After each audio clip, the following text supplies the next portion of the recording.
जब राम ने बाली को मारकर सुग्रीव को किष्किंधा का जब सुग्रीव को अपना राजपाट वापस मिला तो ऐसे भोग विलासता के जीवन में व्यस्त हो गए कि राम को भूल गए। तो राम ने लक्ष्मण से कहा, लक्ष्मण, ये सुग्रीव तो लगता है हमको भूल गया। बाली के राज्य में उनके गुफा के अंदर और वहाँ की सेना में ऐसा दहशत फैला कि लक्ष्मण का कि सारे लोग इधर उधर भागने लगे। हनुमान से लेकर जामवंत और सुग्रीव तक खुद कांपने लगे सब लोग कि अब क्या करें। तो दोस्तों, अगर वीडियो आपको अच्छा लगे, ठीक ठाक लगे, तो भैया चैनल सब्सक्राइब कर देना, वीडियो को लाइक शेयर भी कर देना। तो वीडियो में आगे बढ़ते हैं। राम बड़े दुख के साथ कहते हैं कि चौमासा बीत गया, सुहाना शुभ आगमन हो गया। इस चौमासे का एक एक दिन मैंने किस तरह बिताया है तुम जानते हो लक्ष्मण। लक्ष्मण कहते हैं, जानता हूँ भैया। आपकी व्यथा देखकर जितना दुख मेरे मन में हो रहा है उससे कहीं अधिक वेदना मेरे मन में माता सीता के लिए उठती है भैया।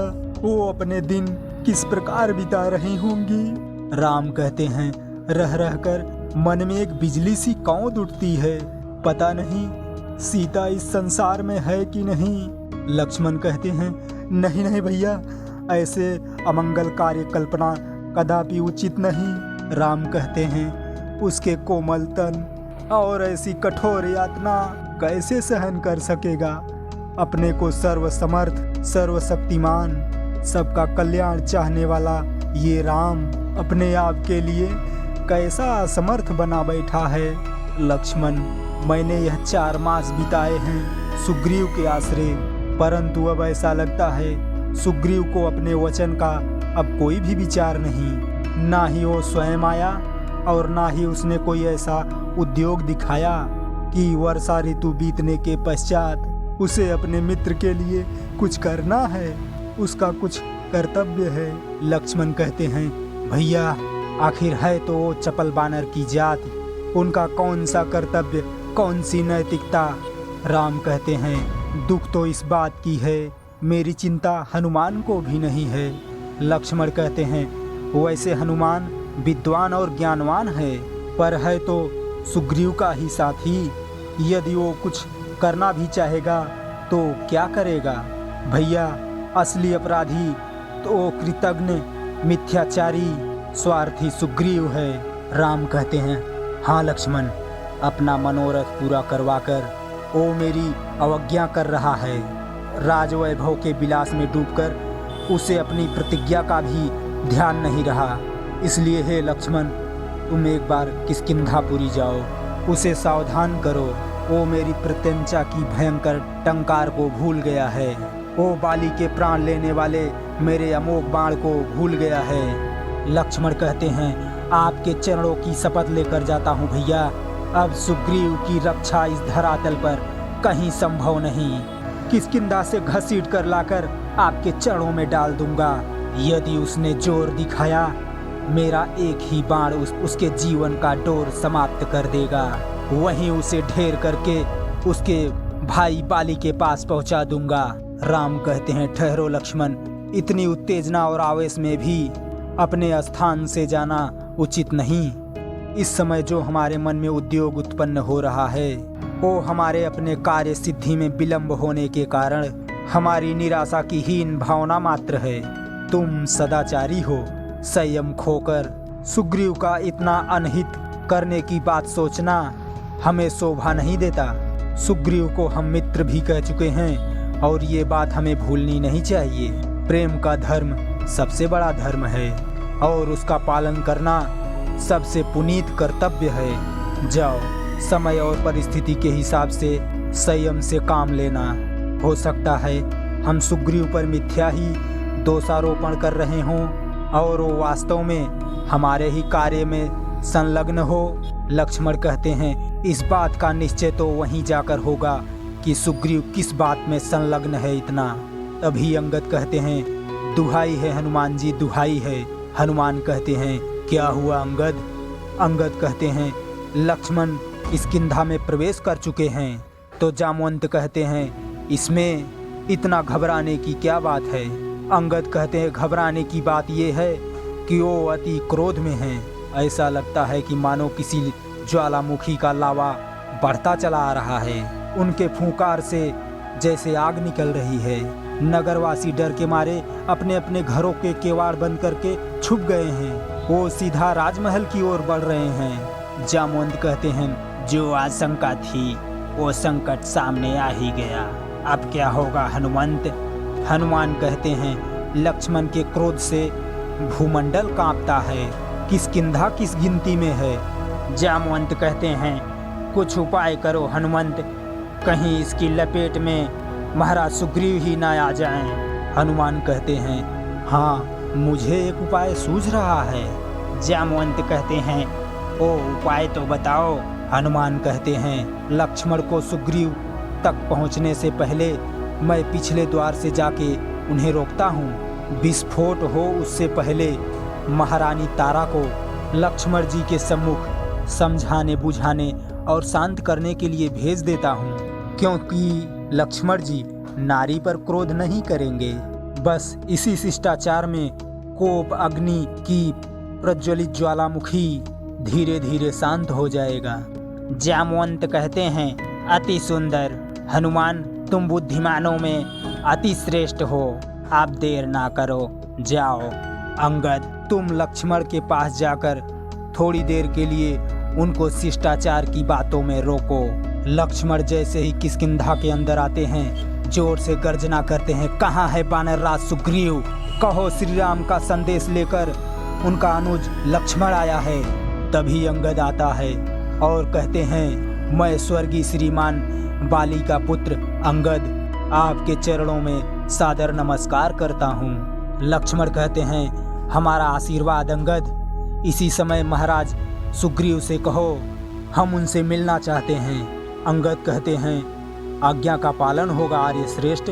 फिर कहते हैं, सुबाहु सुकेतु, आर्य श्रेष्ठ लक्ष्मण जी को अतिथि गृह में ले जाकर आओ भगत करो। फिर लक्ष्मण कहते हैं, कुमार अंगद, हम यहाँ अपना आदर सत्कार नहीं कराने आए हैं, हम यहाँ महाराज सुग्रीव से मिलने आए हैं। उनसे हम इसी वक्त मिलना चाहते हैं। हनुमान तारा जी से कहते हैं, इस समय आपको ही संभालना पड़ेगा, नहीं तो अनर्थ हो जाएगा। लक्ष्मण के कोप को शांत करना शेषनाग को वश में करने के बराबर है। इस समय किष्किंधा के कल्याण का सबसे अधिक उत्तरदायित्व आप पर है महारानी, क्योंकि सारा बानर साम्राज्य महाराज सुग्रीव से अधिक आप ही के विवेक पर विश्वास करता है। महारानी तारा, इस समय महाराज की रक्षा कीजिए। फिर दासी पहुंचती है सुग्रीव के पास, कहती है, महाराज की जय हो। सुग्रीव कहते हैं, क्या बात है? दासी कहती है, युवराज लक्ष्मण महल में पधारे हैं, सुना है बहुत क्रोधित हैं, सब सैनिक इधर उधर भाग रहे हैं, वो आपसे मिलना चाहते हैं। सुग्रीव कहते हैं, मुझसे मिलना चाहते हैं? बड़े क्रोध में हैं? मैं उनका सामना कैसे करूंगा रूमा? अब क्या होगा? फिर महारानी तारा आती हैं लक्ष्मण जी के पास, कहती हैं, सुस्वागतम वीरवर। रघुकुल की तेजस्विता को तारा का सत सत नमन। लक्ष्मण कहते हैं, आप बड़ी हैं आदर्शी, आप बड़ी हैं आदर्श रमणीय हैं, आप बड़ी हैं, सम्मानी हैं और आदर्श रमणीय हैं। नमन तो मुझे करना चाहिए, मेरा नमस्कार। तारा कहती हैं, इस सम्मान के लिए धन्यवाद। आप बाहर क्यों खड़े हैं? आइए पधारिए, राजभवन में चलिए। आइए राजकुमार पधारिए। आपके आगमन से किष्किंधा नगरी का राजमहल ही नहीं, सारी धरती पावन हो गई है। विराजमान होइए। हम अपने भैया पूज्यवर रामचंद्र जी के दूत बनकर आए हैं। हम महाराज सुग्रीव से इसी समय मिलना चाहते हैं। तारा कहती हैं, अवश्य, परंतु पद की थकान उतारिए, शांत चित्त हो जाइए। हनुमान सुग्रीव सभी आपकी सेवा में उपस्थित हो जाएंगे। कजरी चरणों में अर्घ देने के लिए जल लाओ। लक्ष्मण कहते हैं, नहीं महादेवी, इस आडंबर की कोई आवश्यकता नहीं। जिस विनम्र चतुराई से आप मुझे बहलाने का प्रयास कर रही हैं, परंतु हम महाराज सुग्रीव से मिलने में एक पल की भी देरी करेंगे, हम अपने पूज्य पाद श्री भैया जी के आज्ञा का उल्लंघन करने का अपराधी होंगे। महारानी तारा कहती हैं, राजकुमार, आप बड़े आवेश में हैं, परंतु आपके इस क्रोध का कारण क्या है? किसमें इतना साहस है जो आपकी और श्री राम अयोग्या करके अपने विनाश का आवाहन करे? महारानी तारा, आप पूज्य हैं, मंतव्य हैं। मैं अपना मंतव्य आपके सामने प्रकट नहीं कर सकता। क्या महाराज सुग्रीव हमसे मिलना नहीं चाहते? क्या वो हमारे सामने नहीं आना चाहते? हनुमान कहते हैं, ऐसी बात नहीं है वीरवर। महाराज सुग्रीव आपके अपराधी हैं, आपसे लज्जित भी हैं, परंतु वे आपके दर्शन के अभिलाषी भी हैं। इस समय वे आपकी प्रतीक्षा कर रहे हैं। हनुमान कहते हैं, चलिए पधारिए, आइए। सुग्रीव कहते हैं, सूर्य पुत्र सुग्रीव का राजकुमार लक्ष्मण को नमस्कार। लक्ष्मण कहते हैं, दशरथ नंदन श्री राम का दूत लक्ष्मण का अभिवादन। सुग्रीव कहते हैं, राजकुमार आसन ग्रहण कीजिए। लक्ष्मण कहते हैं, क्षमा कीजिए, दूत का काम स्वामी का संदेश पहुंचाना है, शिष्टाचार में पड़ना नहीं। महाराज सुग्रीव, आप हमारी बात सुने। हनुमान कहते हैं, भैया लक्ष्मण, आपने अर्घ ग्रहण नहीं किया, क्या आप आसन भी ग्रहण नहीं करेंगे? भैया लक्ष्मण, आपने अर्घ ग्रहण नहीं किया, क्या आसन भी ग्रहण नहीं करेंगे? ना ही हम आसन ग्रहण करने आए हैं और ना ही यहाँ विश्राम करने आए हैं। हम तो महाराज सुग्रीव के उनके वचन भंग करने के याद दिलाने आए हैं। अपना स्वार्थ सिद्ध करने वाले कृतज्ञ मित्रद्रोही के लिए ब्रह्मा जी ने कहा है, गौ हत्यारे, सुरापान करने वाले, चोर और व्रत भंग करने वाले पुरुषों ने प्रायश्चित का विधान किया है, परंतु कृतज्ञ का कोई उपाय नहीं, उसका कोई प्रायश्चित भी नहीं। मिथ्यावादी और स्वार्थी महाराज सुग्रीव, राम प्रभु के पराक्रम के प्रताप से आपके सारे मनोरथ सिद्ध हो गए। राजवैभव और स्त्री सुख सब कुछ पाकर आप भोग विलास में लिप्त हो गए हैं। क्या आप समझते हैं हम आपकी सहायता पर निर्भर हैं?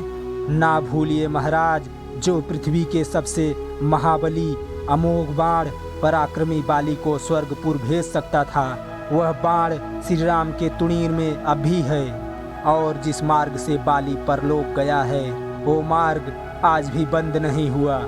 महारानी तारा कहती हैं, हे धीर वीर, उत्तेजना और आवेश में भी ऐसे वचन मुख से नहीं निकालते। कुमार लक्ष्मण, एक मित्र और एक राजा के लिए ऐसा अनुचित और कठोर वचन उचित नहीं है। विशेषतः आप जैसे उदार विचार वाले मनस्वी और बुद्धिमान दूत के मुख से। लक्ष्मण कहते हैं, जो महाराज सुग्रीव ने किया वह उचित है क्या? हनुमान कहते हैं, वह उचित नहीं है, सर्वथा अनुचित है तात, इसमें संदेह नहीं। परंतु वानर राज सुग्रीव न कृतज्ञ हैं और ना ही सठ हैं और ना ही मिथ्यावादी है। इन्होंने श्री राम प्रभु के किए गए उपकार के द्वारा इन्होंने भुलाया भी नहीं और ना ही मित्रता के वचन को भंग किया है। महाबाहु सुग्रीव जी ने घोर दुख उठाए थे, इसीलिए राज्य वैभव के विलास में इन्हें समय का ज्ञान नहीं रहा। इतना अपराध अवश्य हुआ है, यथार्थवाद को जानकर ही क्रोध करना चाहिए। महारानी तारा कहती हैं, आप विश्वास कीजिए राजकुमार, श्री रामचंद्र जी के कार्य करने के लिए पूरी तरह से महाराज सुग्रीव सतर्क और सचेष्ट हैं। उसके लिए धन धान्य, किष्किंधा का राज्य और अपना सारा परिवार छोड़ने के लिए वो एक पल का भी विलंब नहीं करेंगे। हनुमान कहते हैं, आपके आने के पूर्व महाराज सुग्रीव ने अपने वीर वानरों को चारों ओर से एकत्रित करने तथा संगठित करने के लिए नल और नील को भेज दिया है। उनके एकत्रित होने की शीघ्र ही संभावना है। फिर रघुनाथ श्री राम जी के चरणों में पहुंचकर आगे की योजना का विचार हम कर ही रहे थे कि आप आ गए। लक्ष्मण कहते हैं, क्या ये सब कुछ हो रहा था? हनुमान कहते हैं, हाँ लक्ष्मण। लक्ष्मण कहते हैं, मेरे उग्र स्वभाव के कारण जो मैंने अनुचित वचन कह गया हूँ उसके लिए मुझे क्षमा करे वानर राज। सुग्रीव कहते हैं, वानर कुल रघुकुल का सदैव ऋणी है, आपको सब कुछ कहने का अधिकार है राजकुमार लक्ष्मण। हनुमान कहते हैं, यदि लक्ष्मण भैया के भांति श्री राम प्रभु भी ऐसा ही समझते हैं, कि हम अपने कर्तव्य को भूल गए हैं तो अच्छा नहीं होगा। इसलिए महाराज आपको श्री राम के पास जाकर स्वयं आश्वासन देना होगा। महारानी तारा कहती हैं, महाराज हनुमान जी का यह कथन समयोचित है, आप इसी समय श्री राम जी के पास चले जाइए। सुग्रीव कहते हैं, हम अवश्य ही श्री राम जी की सेवा में जाएंगे। तो दोस्तों भैया लोगन, अब तक का वीडियो आपके कैसन लगा? अगर ठीक ठाक लगा हो तो भैया यार प्लीज़ चैनल और सब्सक्राइब कर देना यार। धन्यवाद, थैंक यू, जय हिंद।